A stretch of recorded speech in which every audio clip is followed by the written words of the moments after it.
자, 4번 소유권 보시죠.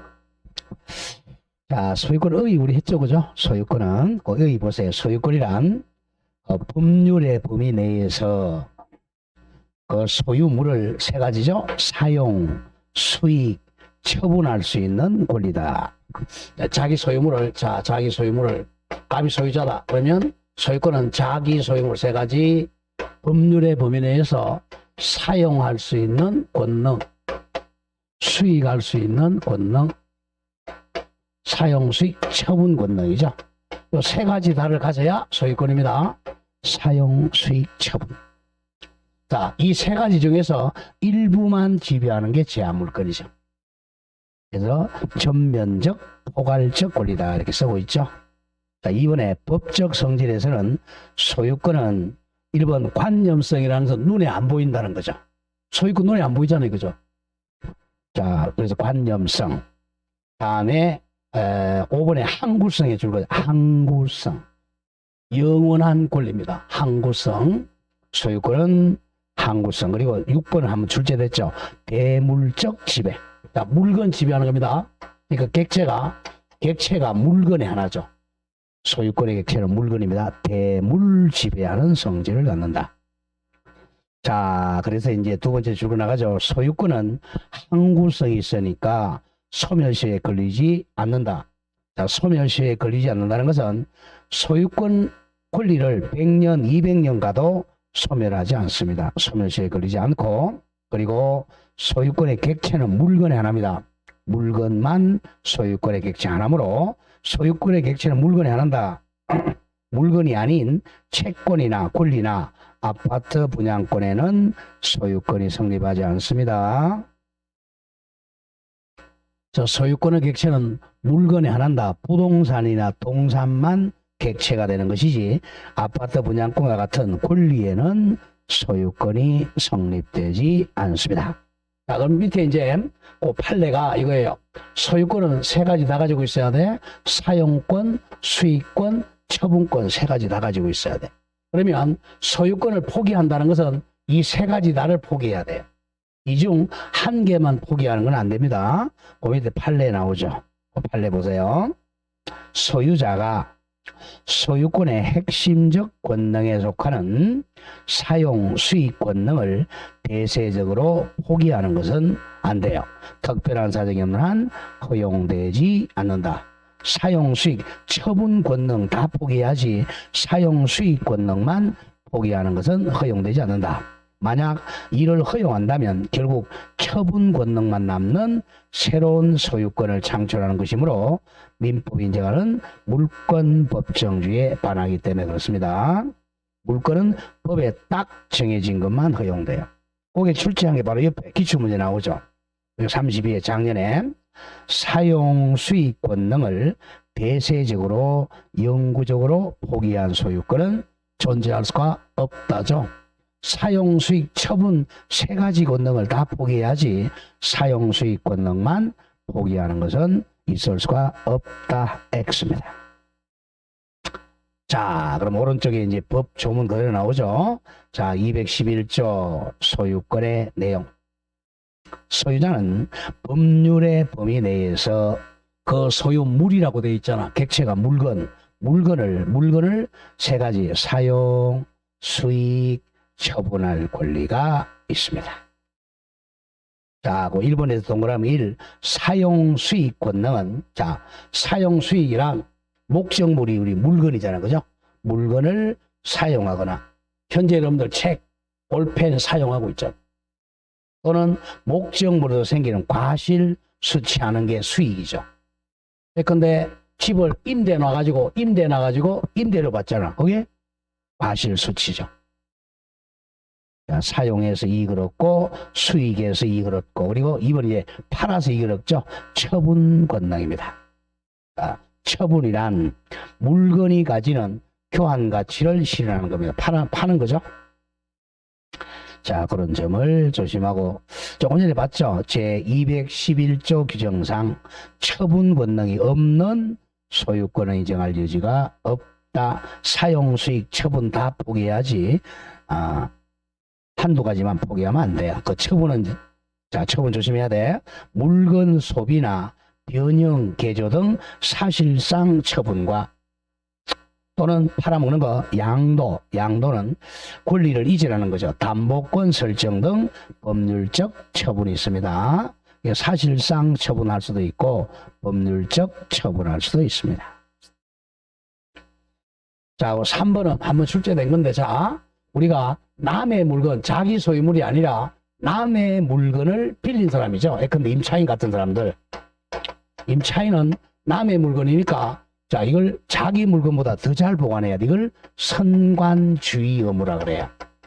선관주의 의무에 의해서 남의 물건을 보관해야 됩니다. 근데 소유자는 이거는 자기 소유물이니까 선관주의 의무가 없어요. 없고 이거는 자기 물건이니까 선관주의 의무가 없습니다. 그래서 3번 얘기입니다. 소유자는 자기 소유물을 점유하기 때문에 선량한 관리자의 주의 의무 부담하지 않습니다. 줄여서 선관주의 의무라 그래요. 선관주의 의무는 임차인이나 전세권자와 같이 남의 물건을 빌린 사람들은 선관주의 의무를 부담합니다. 소유자는 선관주의 의무가 없어요. 자, 양걸 이번에 소유권을 제한하려면 자, 자본주의 사회에서 법률로 제한해야 돼. 1번 법률이 정한 바에 의하여 소유권 내용을 제한할 수 있으면 법률로만 제한됩니다. 그리고 동그라미 3번 기억하죠. 또 공공필요에 의해서 소유권을 제한하더라도 손해는 보상해 줘야죠. 반드시 손실은 보상해야 됩니다. 자, 밑에는 2번 212조 토지 소유권의 보호입니다. 자, 건물은 쉽죠. 건물은 범위가 딱 보이는 건물은 이거죠. 건물은 이 건물을 사용, 수익, 처분하는 게 소유권이에요. 건물은 딱 눈에 보이니까. 문제는 토지예요. 자, 토지는 자, 여기 갑이 토지 소유자다. 지표도 있고 지상도 있고 지하도 있잖아요. 그럼 어디까지 사용, 수익, 처분할 거냐 이거죠. 자, 하늘 꼭대기까지 자, 해, 달, 별, 이거 물건이에요. 물건 아니에요. 첫 시간에 했잖아. 해, 달, 별. 관리 가능해, 불가능해요? 사람이 관리할 수 있어, 없어요? 없잖아요. 물건이 아닙니다. 물건이 아니니까 이거는 소유권이 성립할 수가 없죠. 자, 그럼 소유권은 정당한 이겠죠.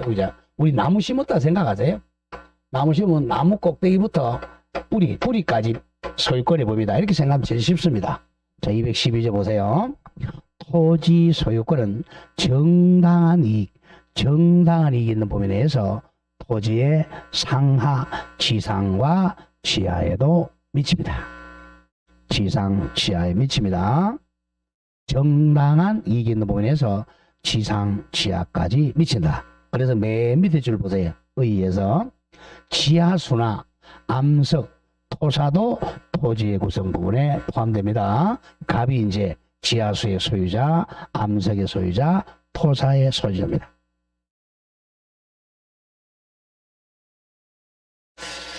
자, 다음 장을 넘겨보시죠. 넘겨보시면 자, 양가로 2번은 이제 문제되는 경우죠. 문제되는 경우에서 자, 동그라미 1번에 지표면상의 자연석이죠. 땅에 있는 돌은 소유권의 구성 부분입니다. 원칙은 토지 소유권의 범위에 속합니다. 여기 돌이 있다. 지표상에 흙 있죠. 이거 갑이 소유자가 맞아요. 근데 그 예외 판례 하나 나오죠. 뒤에 예외 판례. 다만 이건 기억해야 됩니다. 자연석을 조각하여 돌을 조각하여 만든 석불은 임야와는 독립된 소유권의 객체가 됩니다. 자연석을 조각한 석불은 절일 거죠. 임야와가 독립된 소유권의 객체입니다. 자, 2번 조심하고 지하 강물입니다. 자, 여기가 갑이 토지 소유자예요. 근데 여기에 이제 몇 밑에 석탄이 납니다. 석탄. 이 지하 강물이 국유잖아. 문화재죠. 그죠? 국유죠. 이거는 석탄을 조심해야 됩니다. 갑의 소유권이 아니고 이 석탄을 캐려면 광업권이라는 허가를 받아야 돼요. 이건 광업권의 객체입니다. 지하의 광물은 광업권의 객체지 소유권의 객체가 아니에요. 저랑 가보죠. 미채굴 광물은 토지 소유권의 혈육이 미치지 않고 광업권이라는 물건의 객체가 됩니다. 이거 기억해야 됩니다. 미채굴 광물은 광업권의 객체지 소유권의 객체가 아니에요. 다음 3번 온천수. 온천수도 이거는 소유권의 객체죠. 지하수나 온천수도 토지의 구성 부분이기 때문에 토지 소유권의 범위에 속합니다. 앞에서 배웠죠. 그래서 온천권이라는 관습상 물건은 인정 안 된다. 첫 시간에 봤죠. 첫 시간에. 자, 이렇게 해서 이제 소유권의 기본 개념 보고 우측에 상린관계 갑니다. 자, 상린관계는 앞에 살짝 제가 부동산입니다. 부동산에만 상린관계가 있어요. 층간 소음 생각하면 돼요. 자, 대표식이네 이런 거죠. 예를 한번 들고 가죠.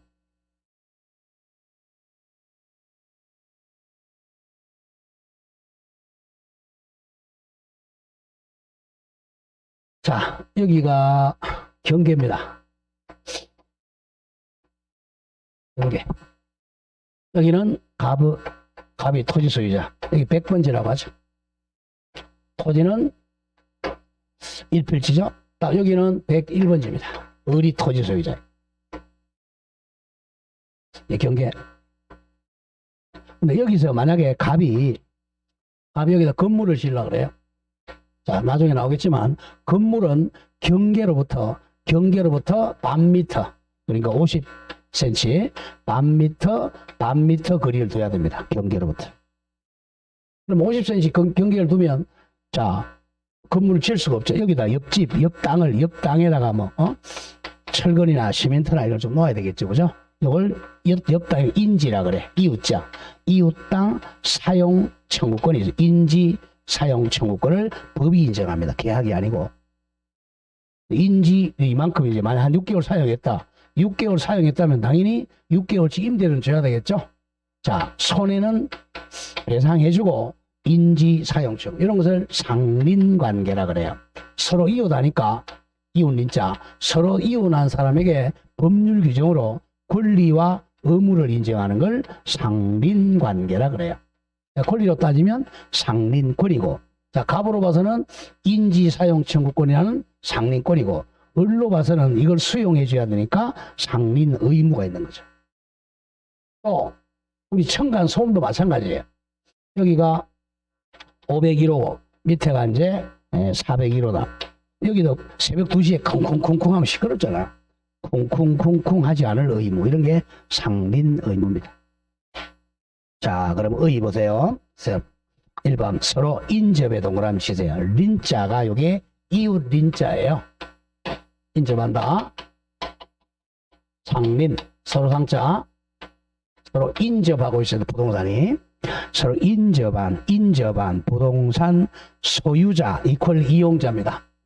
자, 여기 보세요. 여기 지금 갑이 토지 소유자일 수도 있고 이 땅을 사용한 사람 지상권자 전세권자, 임차인일 수도 있어요. 그래서 이 토지 이용자입니다. 토지 이용자 상호 간의 이용을 조절하기 위하여 민법 규정, 자, 법률 규정이죠. 법률 규정에 의해서 인정되는 부동산 이용자 상호 간의 관계를 상린관계라 그래요. 상린관계. 권리는 상린권이고 의무는 상린의무입니다. 자, 동그라미 2번 줄거세요. 이건 임의 규정입니다. 자, 임의 규정이라는 것은 특약이 우선한다는 거예요. 자, 갑과 을이 합의가 이 법보다 우선하는 걸 이걸 임의 규정이라고 합니다. 우리 법을 임의 규정과 강행 규정으로 나눠요. 자, 이 강행 규정, 이 규정을 위반해서 계약하면 효력이 없어 무효가 돼요. 효력이 없다. 즉 권리 의무가 발생 안 한다는 거야. 근데 임의 규정, 이 규정에 위반해서 합의하면 유효합니다. 이런 것을 임의 규정이라 그래. 자, 임의 규정. 자, 적용해야 됩니다.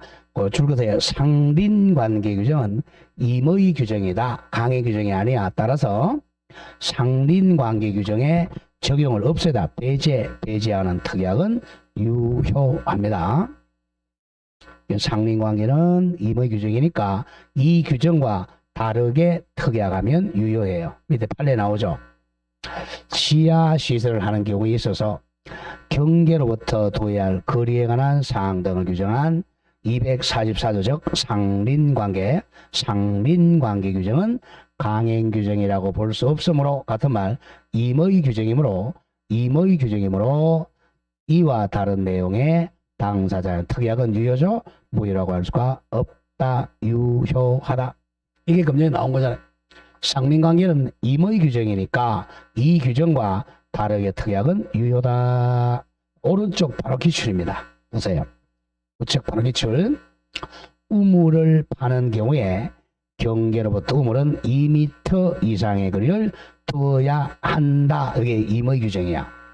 임의 규정이므로 당사자 사이에, 즉 갑과 을 사이에 이와 다른 2m와 다른 특약, 근데 뭐 3m나 4m 특약이 있더라도 그 특약이 더 우선한다. 이걸 임의 규정이라 그래요.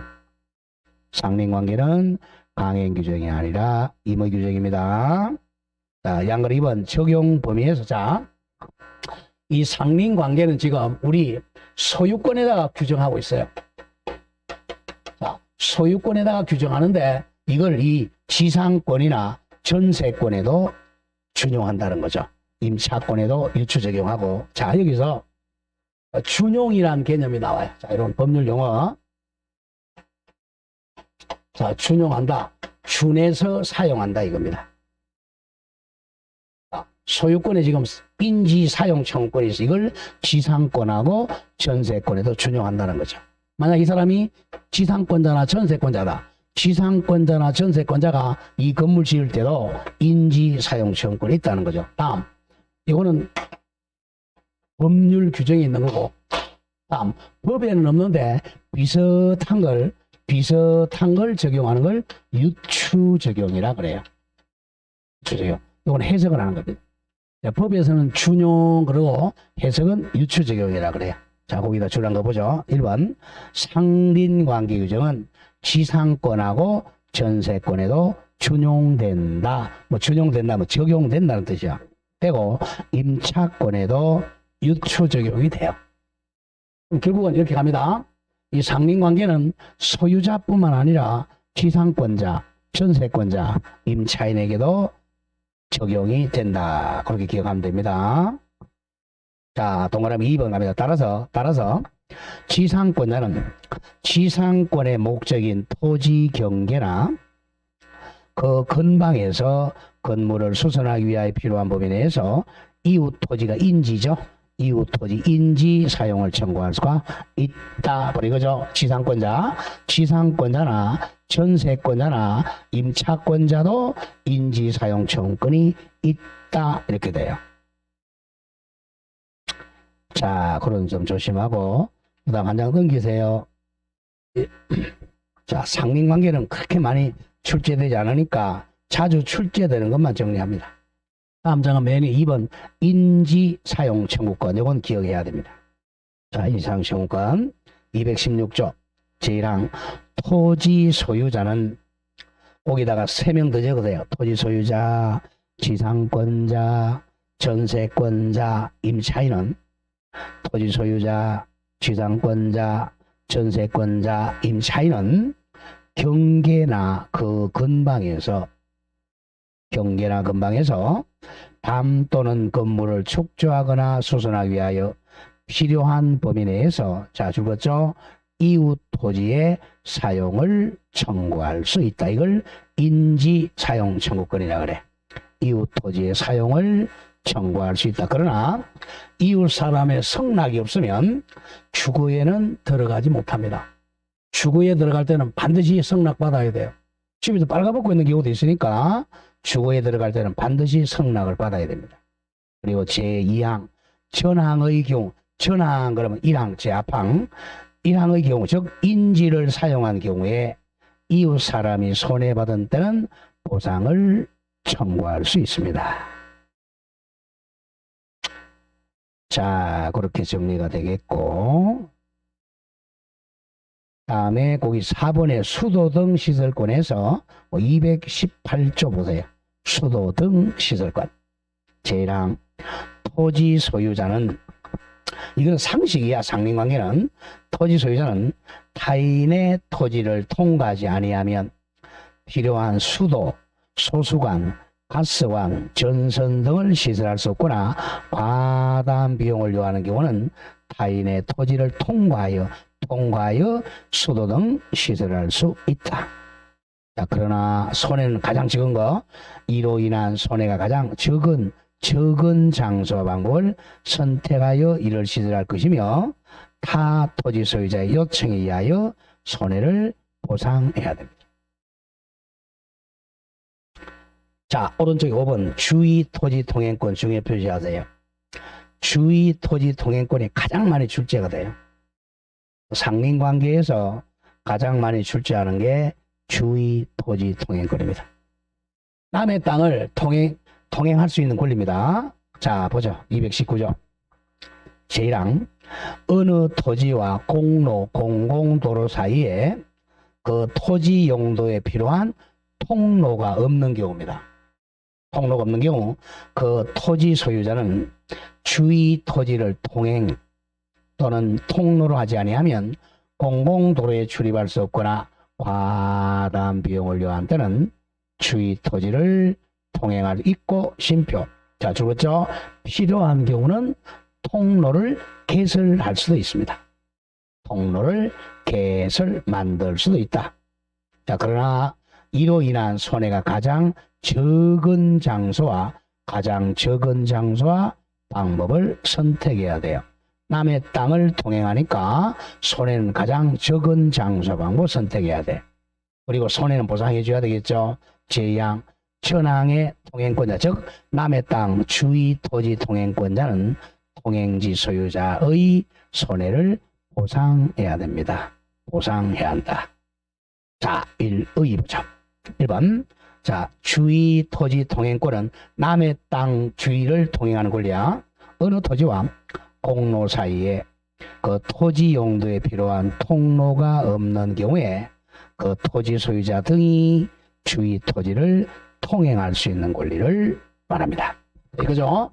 상린관계는 소유자, 지상권자, 전세권자, 임차인에게 적용된다 그랬어요. 거기에 동그라미 2번 얘기죠.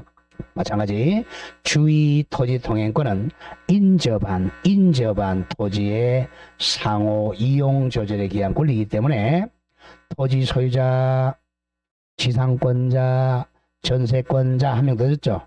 임차인 등 토지 사용권을 가지는 자에게 인정되는 권리입니다. 자, 따라서 조심해야 돼. 대외적으로 소유권을 주장할 수 없는 줄거세요. 명의신탁자는 주의 통행권이 없어요. 소유권을 주장할 수 없는 명의신탁자에게는 주의 토지 통행권이 인정되지 않습니다. 자, 양가로 이번에 성립 요건에서는 자 1번 동그라미 주의 토지 통행권은 어느 토지가 공로에 통할 수 없는 경우뿐만 아니라 이미 기존 통로가 있더라도 기존 통로가 자, 우리가 자동차가 다니려 그러면 그래도 한 3m 정도는 돼. 3m 정도. 3m. 이 폭이 3m 돼야 되는데 한 50cm 밖에 안 돼요. 그러면 이거는 자동차 다닐 수가 없잖아. 그래서 이런 쬐끄만 통로 있더라도 넓힐 수 있다는 거예요. 넓힐 수 있다. 이미 기존 통로가 있더라도 그것이 실제로 통로로 충분한 기능을 하지 못하는 경우도 인정이 됩니다. 한 3m 정도 폭을 넓힐 수 있다. 자, 동그라미 3번입니다. 등기에서 자주 나왔던 거. 주의 토지 통행권은 등기를 못해요.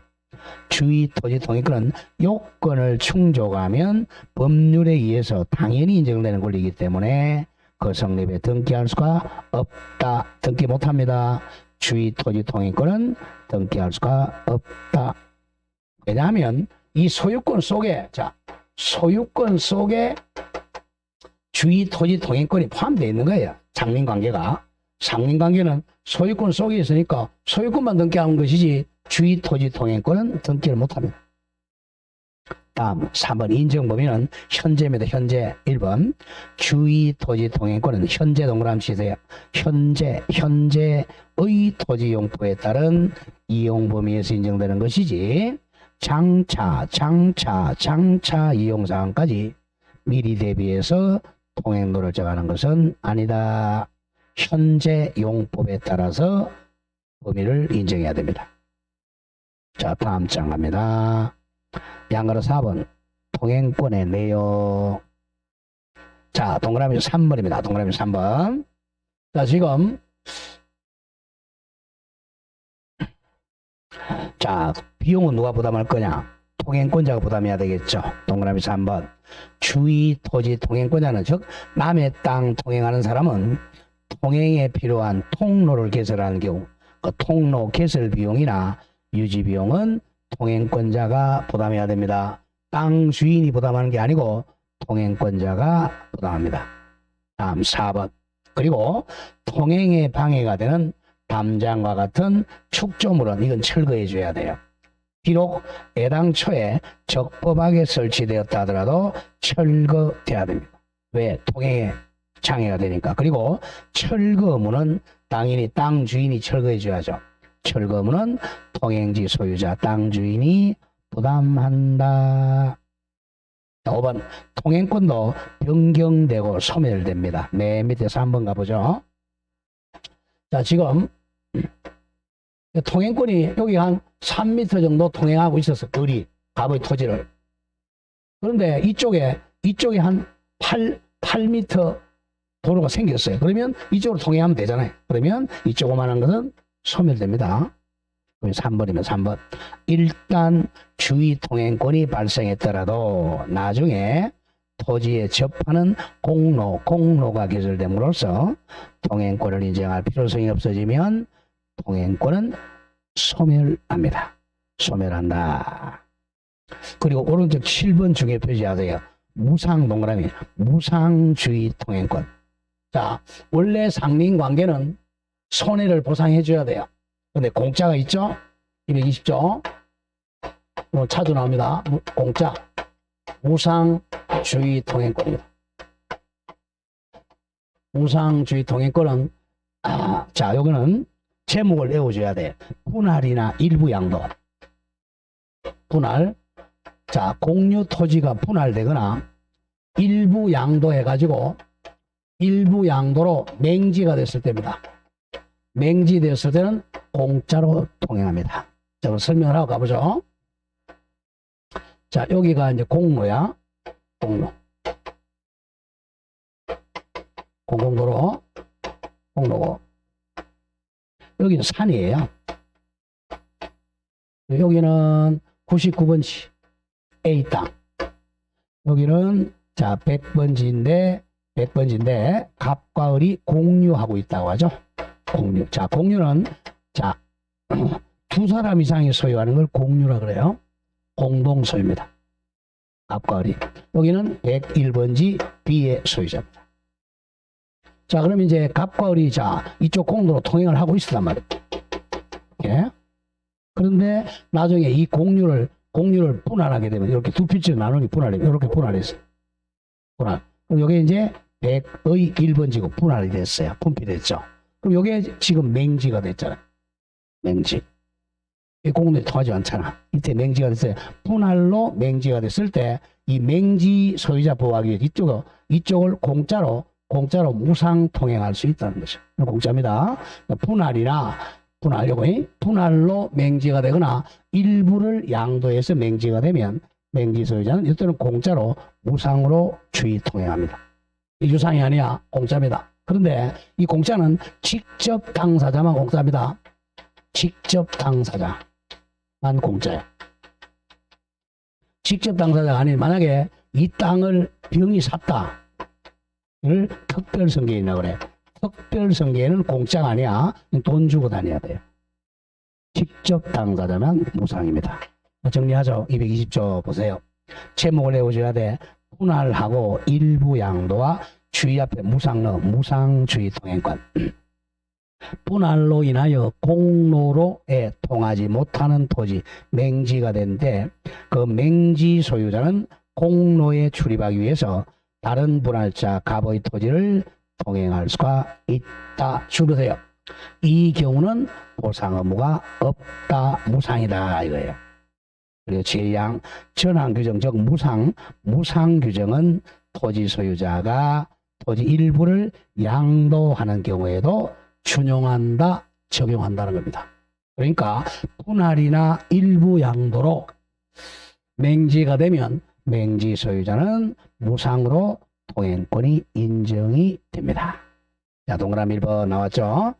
토지의 분할 또는 일부 양도로 공로에 통하지 못한 토지가 있는 경우 그 토지 소유자, 맹지 소유자는 다른 분할자나 다른 양수인의 토지를 통행할 수가 있다. 이 경우는 보상 의무가 없습니다. 2번 조심. 2번 무상 동그라미 무상 통행권 직접의 동그라미 치세요. 직접 분할자, 직접 일부 양도 당사자 갑을 사이에만 적용되므로 된다. 직접 당사자만 적용되고 포위된 토지, 맹지 또는 피통행지에 특정 성계에 줄 것이에요. 특정 성계인, 예컨대 매수인의 경우는 요거는 유상으로 가야 돼. 주의 토지 통행권에 관한 일반 원칙, 즉 유상 원칙으로 돌아가 통행권의 범위를 따로 정해야 됩니다. 굉장히 중요해요. 무상은 직접 당사자에게만 무상이고 특정 성계인은 무상이 아닙니다. 자, 우측의 기출문제 보세요. 이런 식으로 출제합니다. 자, 토지 분할로 무상주의 통행권을 취득한 분할 토지의 소유자가 을이 그 토지를 양도해서 팔았다는 거죠. 그러면 양수인은 산 사람이니까 누구죠? 특정 성계인이잖아. 특정 성계인에게는 무상주의 통행권이 인정되지 않는다. 정확하죠? 직접 당사자 갑을 사이에만 무상이지 양수인 특정 성계인은 무상 인정되지 않고 유상이 돼야 됩니다. 그런 점을 조심해야 됩니다. 자, 동그라미 그 정도 기억하고요. 자, 다음 페이지로 한번 가보시죠. 6번에 물에 관한 상린관계. 물은 그렇게 출제를 많이 안 합니다. 자, 거기 나왔던 거 한번 보자고. 자, 양가를 1번에 줄 것이에요. 자연유수는 물을 넘겨주려면 성수 의무가 있어요.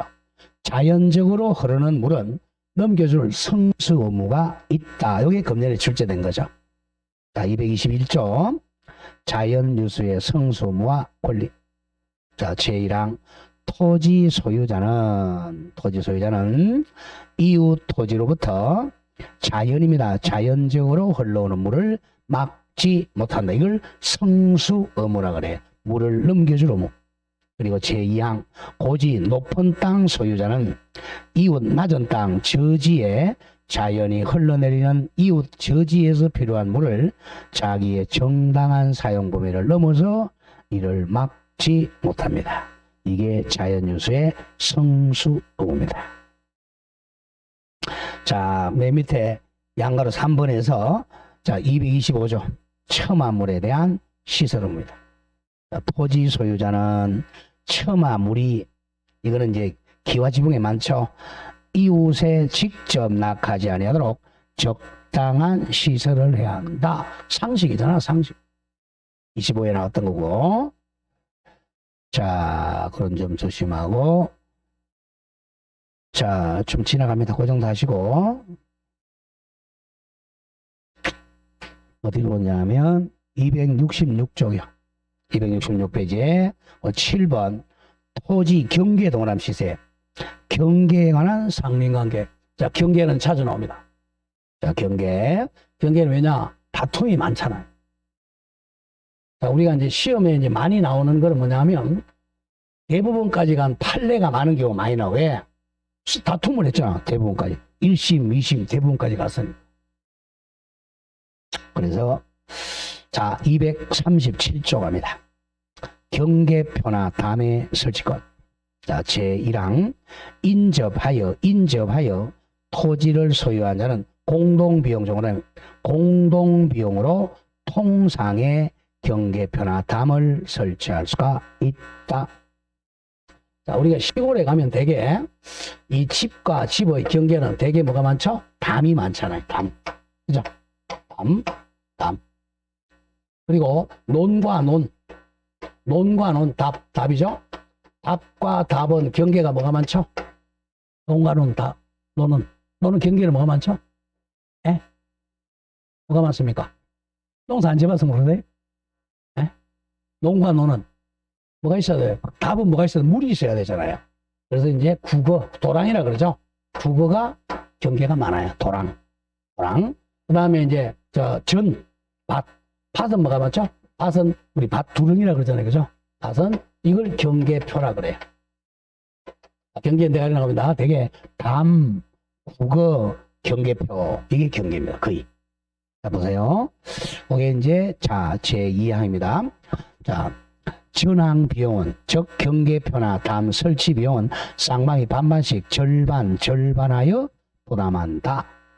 자, 그러나, 줄거세요. 그러나 많이 나옵니다. 그러나, 청량비용은요, 청량비용은 굉장히 돈이 많이 들어가요. 그래서 면적에 비례해서 부담합니다. 청량비용은 토지 면적에 비례해서 부담합니다. 자, 경계나 담의 설치 비용은 반반씩 절반 부담하는데 청량비용은 토지 면적에 비례해서 부담한다. 그리고 238조 특수시설권. 인지 소유자는 자기 비용 줄거세요. 이는 공동비용이 아니고 자기 자신의 비용으로 담의 재료를 통상보다 더 양호 더 좋은 것으로 할 수 있으며 그 높이를 통상보다 더 높게 할 수 있고 또는 방화벽 기타 특수한 시설을 할 수가 있습니다. 이와 같이 다음에 특수시설 할 때는 자기 비용을 듭니다. 자기 비용. 다음 239조 경계표 등은 공유 추정에 동그라미 치세요. 경계표는 공유로 추정합니다. 자, 경계에 설치된 경계표, 담, 국어, 도랑, 국어 등은 상린자의 공유로 추정한다. 자, 밑에 240조 나무 뿌리, 나무 가지도 많이 출제합니다. 자, 이거 거꾸로 잘래요. 240조 제1항 인접지에 수목가지, 나무가지가 경계를 넘은 때는 그 나무 소유자에 대해서 가지 제거를 청구할 수 있습니다.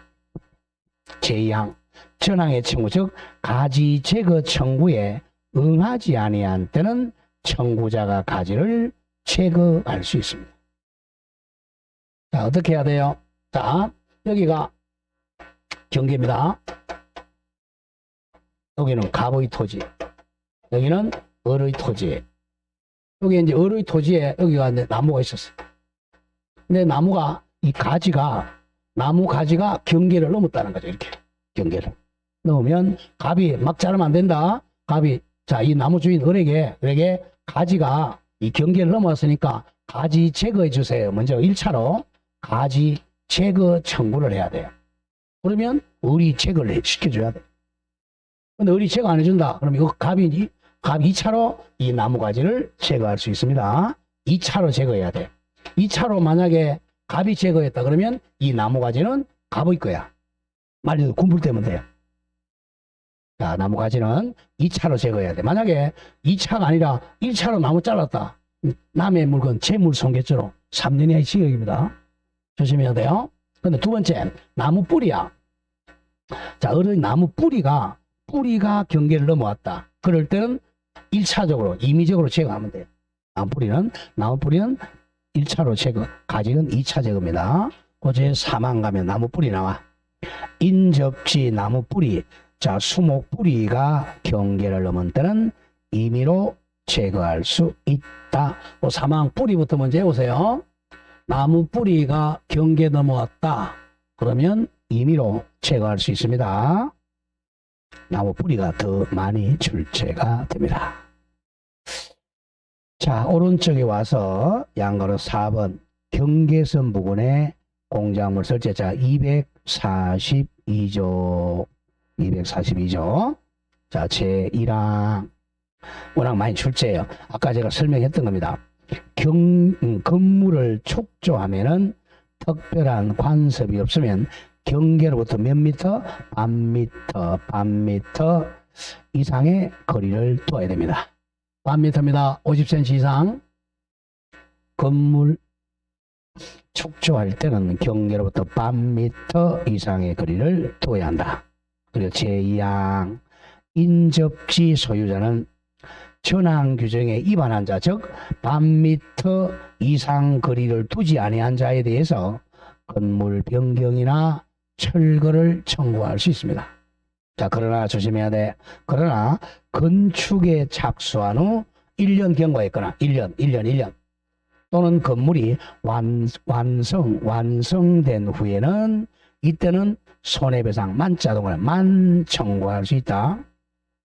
그래서 건물이 완성됐거나 1년이 경과하게 되면 손해배상만 청구해야 됩니다. 건물 철거 청구는 못해요. 건물 철거 청구를 못하고 손해배상만 청구할 수 있다. 그 점을 조심을 해야 됩니다. 자, 바로 옆에 기출문제 나왔죠. 이렇게 출제를 합니다. 경계선 부근의 건축 시 경계로부터 반 미터, 0.5m 이상의 거리를 두어야 하는데 이를 위반한 경우 건물이 완성된 후에도 건물 철거를 청구할 수가 있다. X죠, 그죠? 없다. 어떻게 해야 돼? 손해배상만 청구할 수 있다죠. 자, 조심해야 됩니다. 건물이 완성이 되거나 또는 1년이 지났다. 공사한 지 1년이 지나면 건물 철거 청구를 못하고 뭐만 해야 돼? 돈으로 손해배상만 청구합니다. 그 점 조심을 하고요. 자, 이렇게 해서 상린관계를 마치는 거 예제 문제 한번 볼까요? 자, 상린관계에 관한 설명으로 틀린 거. 자, 1번 보세요. 인접지 나무 뿌리가 경계를 넘었어. 뿌리가 경계 넘으면 1차야, 2차야? 뿌리니까 1차죠? 임의로 제거할 수 있다. 정확하고. 2번 주의 토지 통행권자는 통행에 필요한 통로를 개설한 경우 그 통로 개설 비용이나 유지 비용은 누가 부담한다 그랬죠? 통행권자라 그랬죠? 통행권자가 부담해야 한다. 3번 통행지 소유자가 주의 토지 통행권에 기한 통행에 방해가 되는 담장 설치했네요. 철거해 줘야죠. 그런 경우는 통행지 소유자 땅 주인이 철거물을 부담한다. 4번 경계 설치, 이건 아직 안 배운 거네요. 저 지나가고. 5번 경계선 부근의 건축 시 경계선 경계로부터 몇 미터죠? 반 미터 이상의 거리를 둬야 하는데 이를 위반한 경우 건물이 완성된 이후에는 건물 철거 청구할 수 있다가 아니죠.